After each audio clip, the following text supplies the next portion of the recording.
외국인들이 굉장히 많아졌는데 경주만 봐도 지나가면은 10사람 중에 한 4~5명은 한 반 정도는 외국인 것 같아요.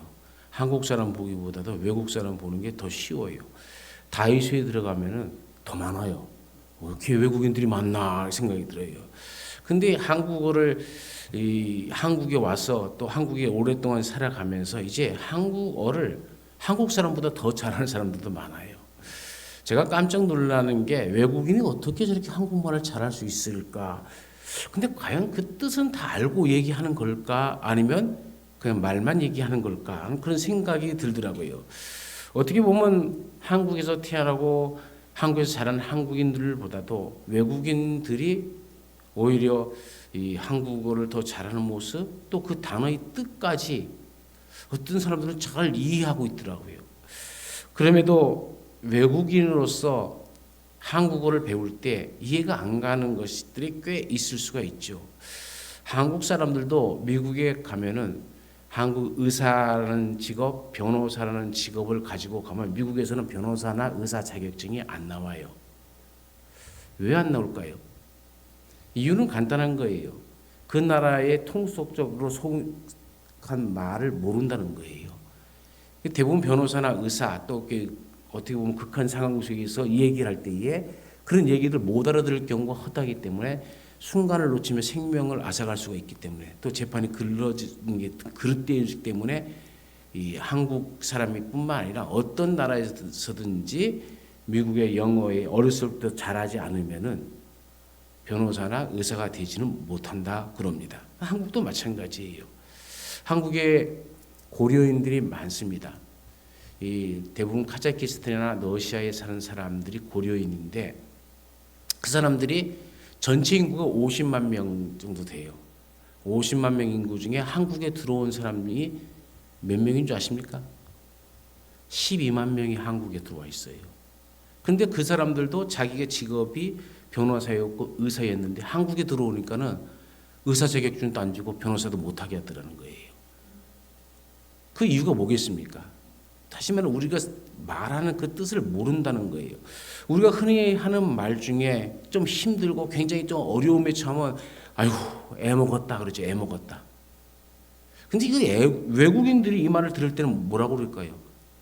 애를 먹어. 식인종인가? 그런 생각이 들잖아요. 아이를 어떻게 먹냐는 거죠. 한국인들이 개를 먹는다는 소리를 들었는데 애까지 먹네? 이렇게 오해할 수 있는 소지들이 있다는 거예요. 여기다 한술 더 떠서 너는 왜 이리 애를 태우니? 그러면은 우리 이 말이 무슨 뜻인 줄 알죠? 그런데 외국인 들을 때는 이제 애를 태워서까지 먹네? 이렇게 오해한다는 거예요. 외국인들이 제일 오해하기 쉬운 것이 미용실이래요. 그래서 저도 웃었어요. 왜 그러냐 했더니 미용실에 가면 여기저기서 마구 죽여달라고 그러고 살려달라고 그런대요. 그게 뭔 말이에요? 여기 뒷머리가 조금 나와서 뒷머리 좀 죽여주세요. 또 여기 좀 살려주세요. 앞머리 좀 살아야 돼 살려주세요. 막 그런데요. 그러니까 죽인다 살린다는 말만 듣고 죽여달라는 사람이나 또 죽이겠다고 한 사람의 표정이 또 너무 평안하다는 거예요. 그래서 처음에는 한국인들을 이해할 수가 없다는 거죠. 거리를 걷는데 청년들이 야 우리 짜장면 때릴래 그런대요. 뭐 때린다는 말이 무슨 말이에요? 연세가 제일 많으신 분이 제일 이해가 빠르시네. 먹는다는 뜻이잖아요. 근데 우리는 때린다는 게 먹는다는 뜻만 아니라 가만히 있으면서 전화 한번 때리고 한번 이걸 먹는다는 거예요? 같은 때리고인데도 하나는 먹는다는 뜻이 있고 하나는 전화를 건다는 뜻이 있잖아요. 이 말을 외국인들이 이해가 안 된다는 거예요. 그리고 또 들어가서 주인과 종업원이 얘기를 합니다. 야, 다 훔쳤냐? 그러면 예, 아무 자국도 없이 다 훔쳤습니다. 훔친다는 말이 뭐예요?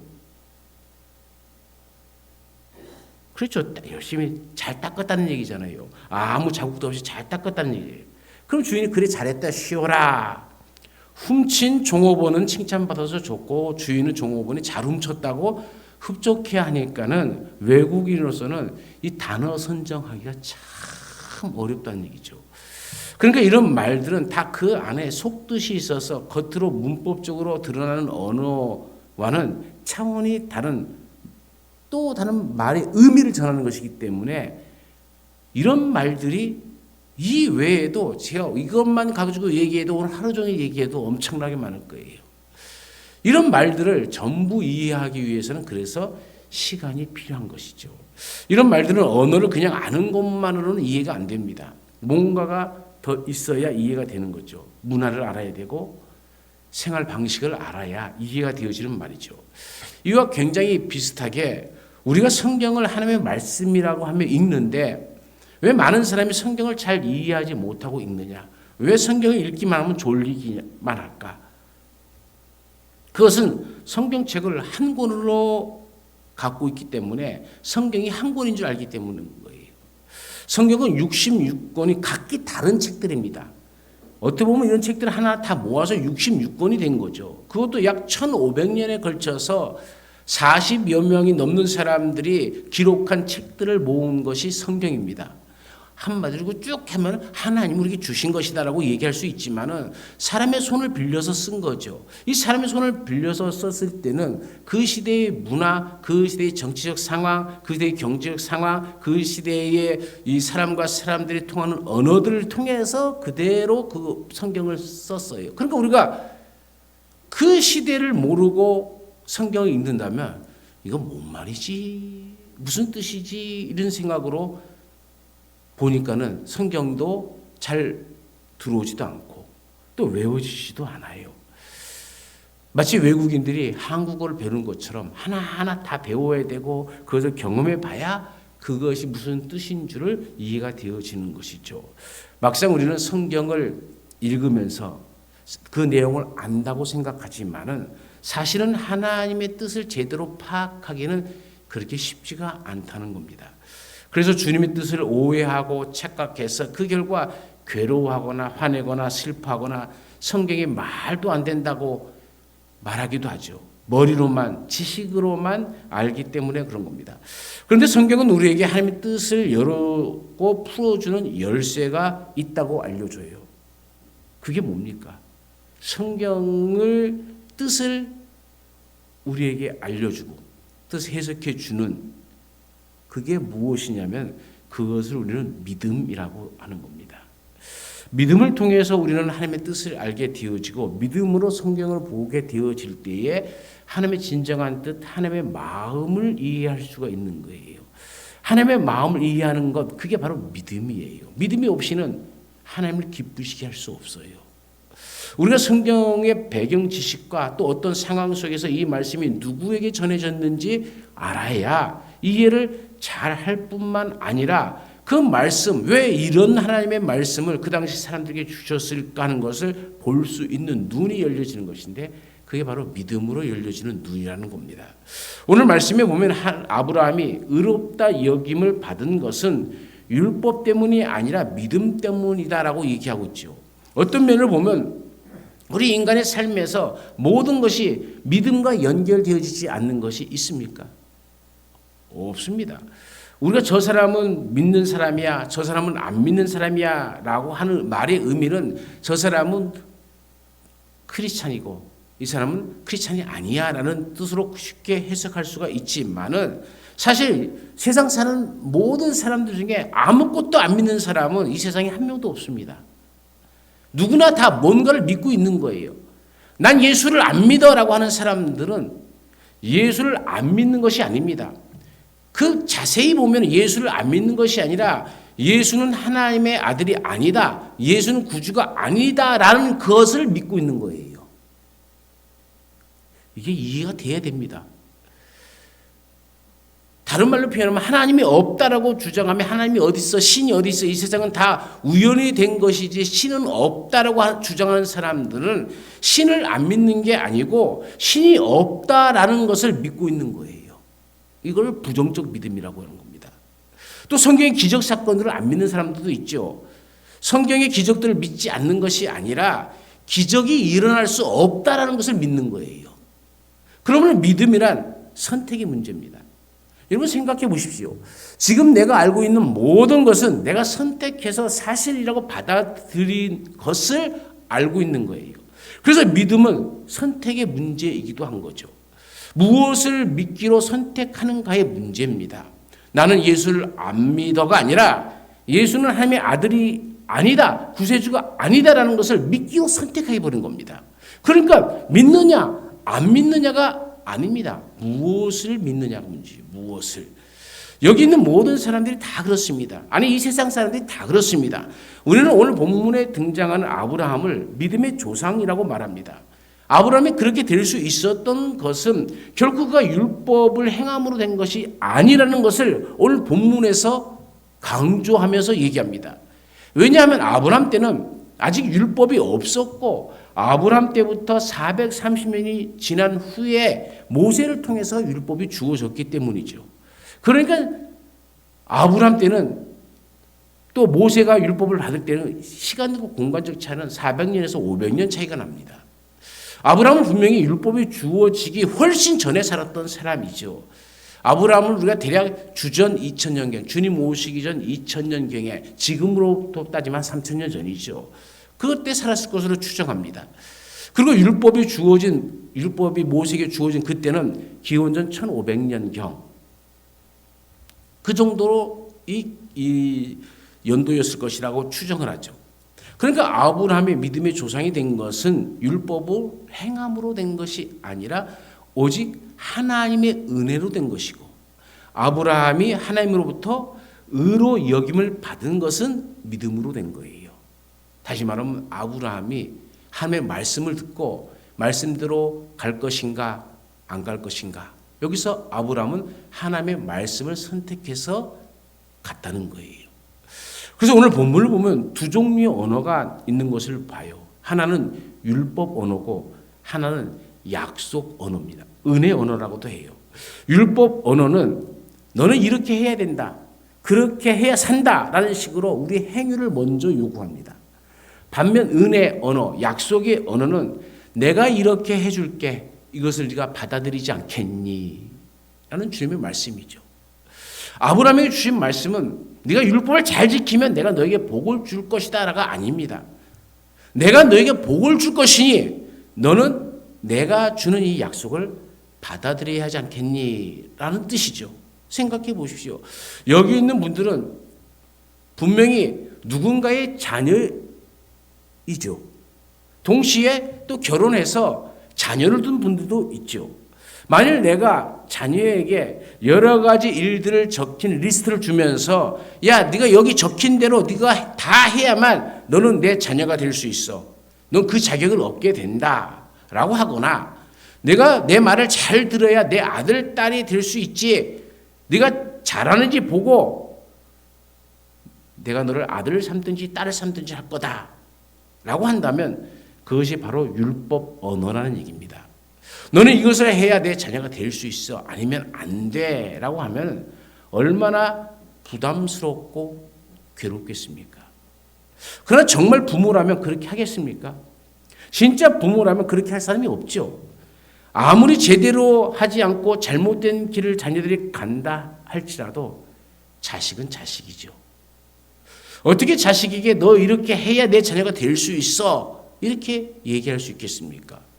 오히려 나는 너를 사랑한다. 그래서 내게 유익이 되는 것들만 내가 해줄 거야. 그러니 잘 기억하고 네가 잘 선택해서 살아가길 바란다. 라는 것이 약속 언어죠. 그런데 너무나 많은 사람들이 하나님을 생각할 때에 이 율법 언어를 말씀하신다고 생각하는 거예요. 착각입니다. 너 이거 안 해? 그럼 너 지옥 가. 이렇게 위협하는 하나님을 자꾸만 생각하게 하는 거죠. 그게 아닙니다. 난 너를 사랑한다. 그래서 너에게 유익이 되는 이것을 네가 하면서 살았으면 좋겠구나. 이렇게 살면 좋겠다. 그것을 네가 해주지 않겠니? 그렇게 살아가지 않겠니? 라는 것이 바로 약속의 언어입니다. 이것을 안 하면 지옥 보내버린다라는 것은 하나님의 뜻이 아닙니다. 하나님은 은혜로우십니다. 우리 인간에게 복을 주시길 원합니다. 하나님은 정말 우리가 잘 되길 원하는 거예요. 그래서 하나님이 이렇게 사는 건 어떻겠니? 이렇게 너는 선택하면 살지 않겠니? 아브라함을 하나님은 강제로 끌어다가 갈대 우르에서 가나안 땅에 놓은 것이 아니라 아브라함이 선택해서 그 길을 가게 하는 겁니다. 그 가는 길이 쉬운 길이 아니죠. 요즘도 뭐 가는 길이 쉽지 않지만은 차를 타고 가도 쉬운 길이 아닙니다만은 그 당시에 그 길을 다 걸어서 가야만 합니다. 먼 길입니다. 그 길을 간다는 것이 쉬운 게 아니에요. 온갖 위협이 또 있지 않습니까? 신앙생활이라는 것이 바로 그겁니다. 그래도 네가 거기를 가야만 너에게 큰 하나님의 약속된 것이 이미 그 안에 다 있어. 그 길을 가지 않겠니? 우리의 신앙생활도 마찬가지예요. 우리의 신앙생활이 예수 그리스도를 딱 믿고 나서 금방 모든 것이 다 잘 풀리고 막 금방 천국 가버리면 얼마나 좋겠습니까? 많은 우리는 갈대아 우르에서 가나안 땅으로 한 걸음 한 걸음 걸음을 내딛는 아브라함처럼 우리 인생의 한 걸음 한 걸음을 매일매일 선택을 하면서 가야 되는 거죠. 하나님의 뜻을 따르며 갈 것인가? 세상의 유혹에 따라 머물 것인가? 우리는 항상 이 선택 가운데 있는 겁니다. 우리 예배도 마찬가지고요. 우리의 삶에 있어서 약속을 지키고 약속을 이행하는 것도 마찬가지고 우리의 공부하는 것도 마찬가지 아닙니까? 내가 오늘 이 공부를 할까 저 공부를 할까? 항상 우리는 선택의 기로에 서 있습니다. 하나님의 은혜는 선물을 베풀어주는 역할을 하는 것이고요. 우리의 믿음은 그것을 받아들이는 역할을 하는 겁니다. 선물을 주시는 분은 하나님이시고 우리는 그것을 받아들이는 거예요. 이것이 바로 믿음입니다.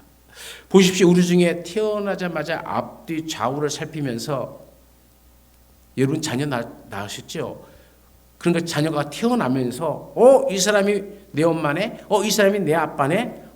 저 사람은 의사구나. 자기 눈으로 확인한 다음에 저 의사는 내 아빠가 아니야. 내 엄마가 아니야. 이분들이 내 부모님이야 라고 자기 엄마 아빠를 부모님으로 받아들인 사람이 있습니까? 그런 식으로 자기 부모님이 부모님인 것을 아는 사람은 아무도 없습니다. 그러면 부모님이 진짜 내 부모님인 것을 어떻게 합니까? 내가 보지 않았는데 어떻게 합니까?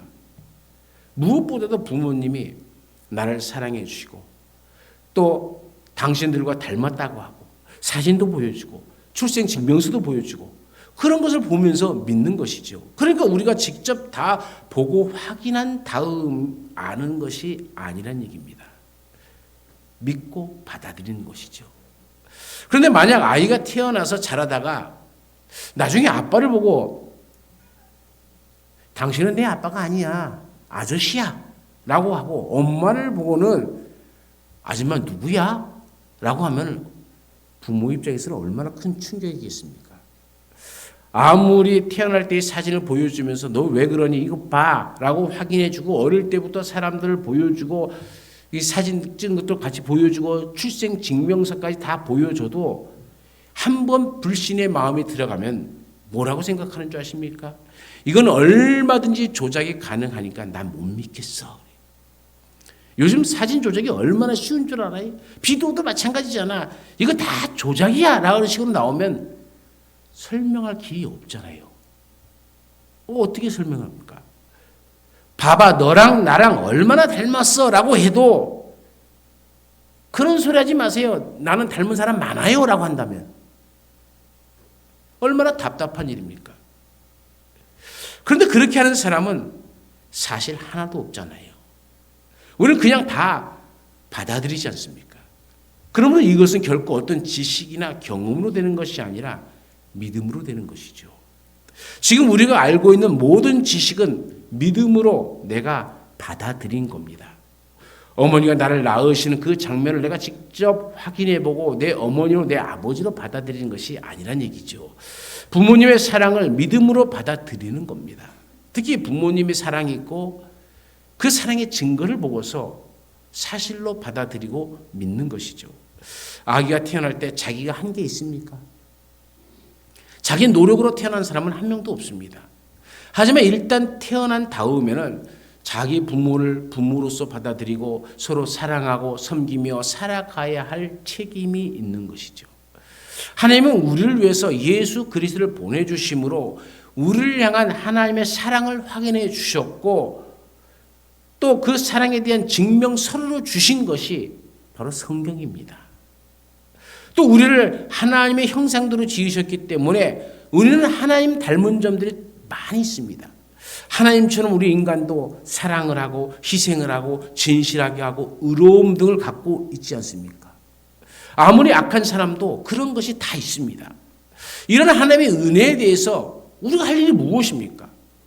그 사랑이 하나님이 바로 나의 아버지라고 하는 사실을 이제는 내가 믿음으로 받아들이고 그것을 알려주는 성경을 받아들이고 하나님과 사랑의 관계 안에서 내 삶을 살아가는 것이죠. 이것이 우리가 해야 하는 일입니다.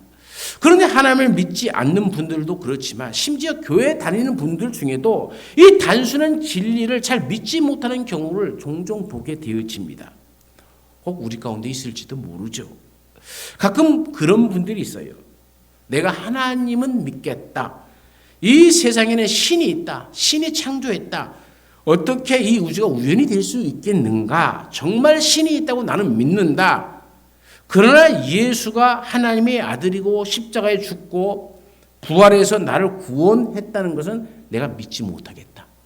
나는 예수는 못 믿겠다. 하나님의 아들로 믿지 못하겠다라고 하는 분들이 생각보다 꽤 많아요. 성경에 기적 사건들이 많이 등장하잖아요. 이게 어떻게 가능한가? 이건 사람들이 조작한 것 아니냐? 성경은 고대 문서니까 고대 사람들이 당시에 허황된 이야기를 써놓은 것이겠지라고 생각하는 사람들, 그래서 못 믿겠다라고 해요. 어떤 분들은 성경은 믿는데 성경에 나온 기적들은 아무것도 안 믿는다라고 얘기해요. 그냥 우리를 현혹하기 위해서 써놓은 것이다 라고 얘기합니다. 오래전 일본의 유명한 신학자 우찌무라 간조에게 어느 대학생이 찾아가서 따졌다고 얘기합니다. 선생님, 왜 성경을 그대로 믿으라고 가르치십니까? 다른 것은 다 받아들여도 기적들은 도저히 믿지 못하겠습니다. 받아들일 수가 없습니다. 상식적으로 생각해 보십시오. 상식적으로 기적은 맞지 않는 것 아닙니까? 그러니까 기적하는 건 내용은 다 빼주시고 가르쳐 주시면 안 되겠습니까? 그랬더니 우찌무라 간조가 이렇게 그 청년에게 말합니다. 이보게, 성경에서 인간의 이성으로 받아들이기 힘든 내용들을 다 빼고 나면 딱 두 가지가 남네. 여러분, 뭐가 남을까요? 성경에서 이런 기적들, 이적들을 다 빼고 나면 딱 두 가지밖에 안 남아요. 뭐가 남겠습니까? 그거는 바로 앞표지와 뒷표지밖에 없다네. 어떤 분들은 교회에 오래 다녔지만은 내가 정말 구원받았나 안 받았나 확실하지 않는 분들이 있습니다. 그 이유 중 하나는 예수를 믿는다고 하는데 그래서 자기가 뭔가 열심히 해야 하지만은 제대로 살지 못하기 때문에 자기 삶을 보면 주님대로 살지 못하고 예배 때도 종종 빠지고 성경 읽기나 기도는 전혀 안 하고 착하게 살지만 다른 사람은 돕지는 않고 그러니까 내가 구원 받았나 안 받았나 헷갈립니다. 뭔가를 해야 할 것 같은데 성경에서 말씀하는 것처럼 살지 못한다고 생각하기 때문에 확신이 없는 거죠. 그러나 우리가 꼭 기억해야 할 것은 아기가 태어날 때 자기가 뭔가를 해서 태어난 아기는 하나도 없다는 거예요. 자기 힘으로 태어나는 아기는 없다는 것을 우리가 기억한다면 우리는 이 분명한 사실에 놓이게 되죠. 율법으로 내가 하나님의 자녀가 된 것이 아니라 은혜로 하나님의 자녀가 되었다는 것. 아기는 부모님의 사랑 안에서 태어납니다. 출생에 대해 자기가 한 일은 아무것도 없지 않습니까? 단지 아기가 할 일은 일단 태어난 다음에 부모님의 사랑을 받으면서 밥 잘 먹고 무럭무럭 잘 자라고 좀 더 크면 부모님의 사랑에 보답하면서 착한 아들, 딸이 되기 위해 노력하는 것이죠. 이 노력은 부모님의 자녀가 되기 위한 노력이 아닙니다. 내가 지금 저 사람들이 아들, 딸인지 확신이 없어서 내가 제대로 살지 못하고 있는데 하면서 그러면 열심히 저분들 마음에 들도록 살아야 내가 아들, 딸이 될 수 있지. 이런 게 아니란 얘기입니다. 이미 우리는 하나님의 자녀이잖아요. 이미 아들이고 이미 딸입니다. 그러니까 부모님의 자녀가 되기 위한 노력이 아니라 이미 부모님의 자녀이기에 부모님의 사랑에 보답하기 위해서 내가 착한 자녀로 살아가는 것이고 부모님을 기쁘시게 해드리기 위해 그런 자녀가 되기 위해서 열심히 그분들의 말씀에 순종하면서 그분들의 마음을 헤아리면서 그분들의 뜻에 따라 살아가는 것 아닙니까? 내가 열심히 노력해야 부모님의 아들, 딸이 되어지는 것도 아니고 그렇게 해서 우리가 아들, 딸 된 사람은 아무도 없는 것 아닙니까? 그러므로 성경에서 말한 것처럼 율법으로 하나님의 자녀가 된 사람은 아무도 없습니다. 오직 하나님이 베풀어 주신 한량없는 은혜로 많은 것에서 부족하지만 그래도 하나님이 우리를 자녀 삼아 주셨고 그 자녀 삼아 주신 것을 하나님의 은혜와 그 은사에는 후회가 없느니라 하신 그 말씀처럼 하나님은 후회 없이 우리를 자녀로 받아들인 겁니다. 그리고 우리는 그 자녀로 살아가는 겁니다. 그러므로 우리가 어디에 있든지 가슴 펴고 사십시오. 무엇을 하든지 가슴 펴고 하십시오. 담대하게 하십시오. 당당해야 합니다. 하나님의 자녀로서 살아가기 때문에 내가 비록 내 삶에 아무것도 없지만은 나는 오직 하나님의 은으로서 이미 자녀가 되었잖아요. 그렇다면 우상 앞에 절하지 말고 사람들의 비유에 맞추지 말고 오늘도 하나님 앞에 하나님의 뜻을 헤아리며 어떤 것이 하나님의 마음을 기쁘게 할 것인가를 생각하며 살아가야 되는 거죠. 오늘 16절 말씀이 재미있는 말씀입니다. 우리 16절 말씀에 여러분들은 개역 개정 성경을 보지만 제가 쉬운 성경으로 읽어드려야 더 이해하기가 쉬울 거예요. 쉬운 성경이라는 성경책이 있습니다. 그걸 이 부분을 이렇게 해석을 해놨습니다. 그러므로 하나님의 약속은 믿음을 통해 주어집니다.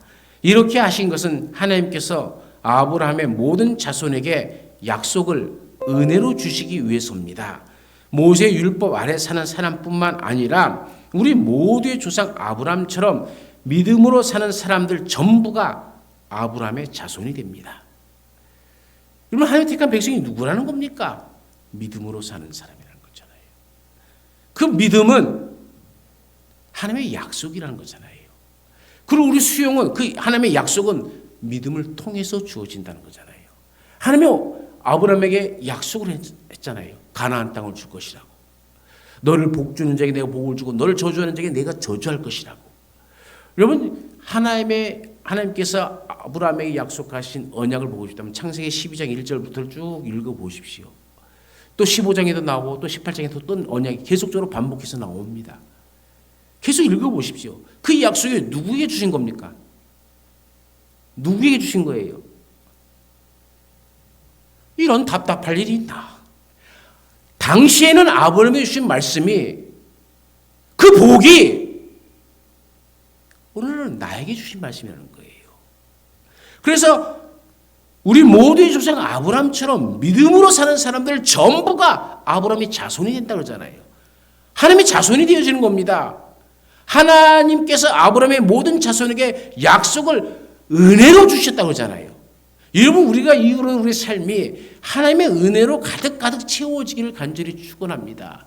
아브라함이 죽어서 천국 가는 것만이 아니라 아브라함이 이 땅에서 살면서 하나님의 은혜와 그 충만한 복을 받은 것처럼 우리가 이 땅에서 그런 복을 하나님께서 이미 약속을 했다는 거예요. 우리에게 주시기로 이미 정해놓으신 겁니다. 근데 그것이 어느 것을 통해서 주냐면 우리의 믿음을 통해서 주신다는 거예요. 성경에 하나님이 세우신 약속을 믿으시길 바랍니다. 구원받았고 성령을 선물로 받았고 영생이 보장되어 있습니다. 천국이 보장되어 있습니다. 문제는 진짜로 믿었느냐라는 거예요. 진짜로 믿었느냐, 믿고 있느냐. 진짜 믿는 게 아닌 경우는 곤란하겠죠. 예수님을 정말로 자신의 구주와 주님으로 맞아들였다면 이미 구원받은 겁니다. 우리가 예수님을 믿었는데도 조금만 더 노력하면 하나님의 자녀가 되어지고 구원받을 것이라고 성경을 말하지 않는다는 얘기예요. 이미 자녀 되었다. 예수를 믿은 그 순간 영생의 선물을 이미 우리는 받았습니다. 그런데 예수를 믿지만 살다 보면 죄를 지을 때가 있어요. 주님의 뜻대로 살지 못할 때가 있어요. 미워할 때가 있어요. 싸울 때가 있어요. 그때마다 우리는 내가 혹시 구원받지 못했나 하고 느낄 때가 있겠죠. 그러나 옛적이나 지금이나 하나님의 자녀가 되는 데 있어서 내가 한 일은 없습니다. 이미 자녀로 삼아주신 하나님의 사랑을 그냥 받아들이면 되는 겁니다. 성경에 나와 있으니까 사실이구나 하고 받아들이면 되는 것이죠. 그것이 믿음입니다. 대신 이제 하나님 아버지께 대해 정말로 신실한 하나님의 자녀가 되기 위해 우리는 노력하며 살아가야 되는 것이죠. 구원받기 위한 노력이 아니라 구원받았기 때문에 감사해서 제대로 살아가야 된다는 겁니다. 사랑하는 여러분, 오늘 우리는 하나님의 은혜를 은혜되게 은혜롭게 살아가야 됩니다. 추석 명절을 맞이해서 모든 가정이 다 예수 그리스도를 믿고 또 같이 모여 예배드린다면 얼마나 좋겠습니까? 많은 그렇지 못한 가정들도 있을 겁니다. 그러나 그것에 주눅들 필요는 없겠죠. 더더군다나 세상은 믿는 자보다 안 믿는 자들이 돈이 더 많아요. 더 부자예요. 더 권세가 커요. 믿는 사람들 그럼 주눅듭니다. 여러분 주눅들지 마세요. 담대하시고 당당하십시오. 그들이 소유하지 못한 것을 나는 소유했고 그들이 없는 아버지는 나는 있잖아요. 하나님이 내 아버지가 된 것임을 믿습니까? 이미 아버지가 되었다면 나는 그 아버지 안에 있는 자녀인데 아버지의 모든 것은 자녀의 것 아닙니까? 그러니 세상의 눈에 보이는 것을 주눅드는 인생이 아니라 이번 명절에는 담대하게 당당하게 내가 믿는 예수 그리스도 나의 아버지 하나님을 자랑하는 뽐낼 줄 아는 그런 하나님의 약속된 자녀들이 되어지시기를 간절히 축원합니다. 언제나 우리와 함께 하신 하나님, 믿음으로 살아간다는 것, 그것은 곧 하나님을 아버지로 받아들이고 아버지 안에서 아버지께서 이루시고자 하시는 언약을 나의 삶을 통해서 드러내며 살아가는 겁니다.